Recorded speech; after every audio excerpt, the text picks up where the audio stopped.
ओम छिन्नमस्ताय नमः।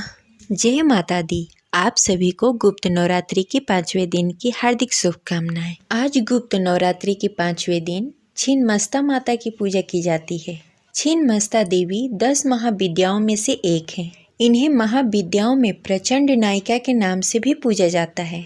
मान्यता है कि ये शत्रु नाश की सबसे बड़ी देवी हैं।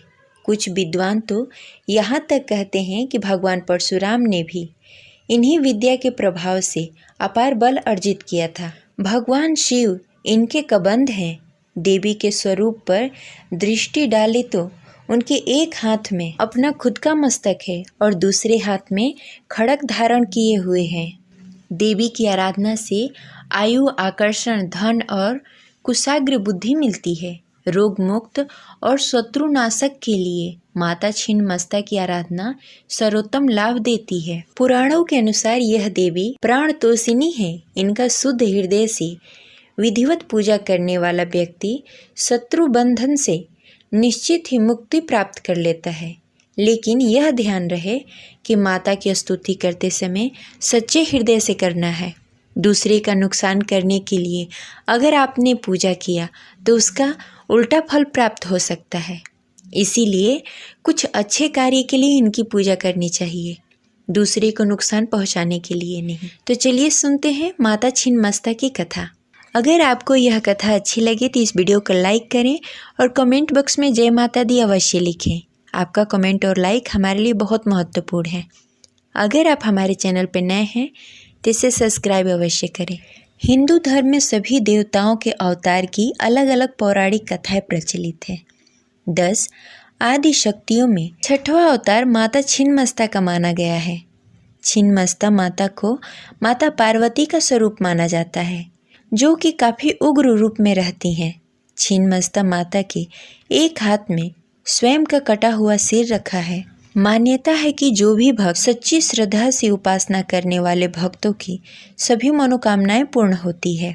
जीवन में सभी कष्टों का निवारण होता है। चलिए जानते हैं माता पार्वती की छिन्नमस्ता माता के स्वरूप की पौराणिक कथा। एक बार माता पार्वती अपनी सहेलियों के साथ भ्रमण पर निकली।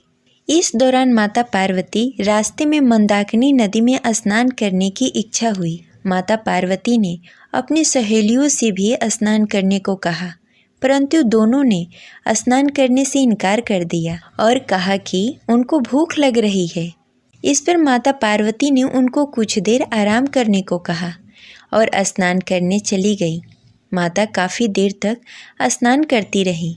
इसी बीच दोनों सहेली कहती रहीं कि उनको भूख लग रही है, लेकिन माता ने दोनों की बात को अनसुना कर दिया। इस पर दोनों सहेलियों ने माता से कहा कि माँ तो अपने शिशु का पेट भरने के लिए अपना रक्त भी पिला देती हैं, परंतु आप हमारी भूख के लिए कुछ भी नहीं कर रही हैं। यह बात सुनकर माता पार्वती को क्रोध आ गया और नदी से बाहर आकर खंडक का आवाहन करके अपने सिर को काट देती हैं, जिससे उनके धड़ से रक्त की 3 धाराएं निकलने लगती हैं। 2 धाराएं दोनों सहेलियों के मुख में गिरती हैं, तीसरा धारा माता के स्वयं के मुख में गिरती है। इससे सभी देवताओं के बीच कोलाहल मच जाता है, जिसके बाद भगवान शिव कबंध का रूप धारण कर देवी के प्रचंड रूप को शांत करते हैं। तब से माता पार्वती के इस रूप को छिन्नमस्ता माता कहा जाता है। हिंदू पंचांग के अनुसार वैशाख मास के महीने में छिन्नमस्ता जयंती मनाई जाती है। वहीं गुप्त नवरात्रि में भी माता छिन्नमस्ता की पूजा उपासना की जाती है। सनातन शास्त्र में माँ को सर्वसिद्धि पूर्ण करने वाली अधिकाष्ठी कहा जाता है। माँ की श्रद्धापूर्वक पूजा करने से साधक की सभी मनोकामनाएं पूर्ण होती है। माँ को साधक को चिंता पूर्णी भी कहते हैं। इसका अर्थ यह है कि माँ चिंताओं को हर लेती हैं। ऐसी मान्यता है कि माँ के दरबार में सच्ची श्रद्धा और भक्ति के साथ जो भी भक्त जाते हैं उनकी मनोकामनाएं अवश्य पूर्ण होती है। ये रही आज की कथा। आपको कैसी लगी कमेंट बॉक्स में ज़रूर बताएं। मिलते हैं अगले वीडियो में, तब तक के लिए जय माता दी।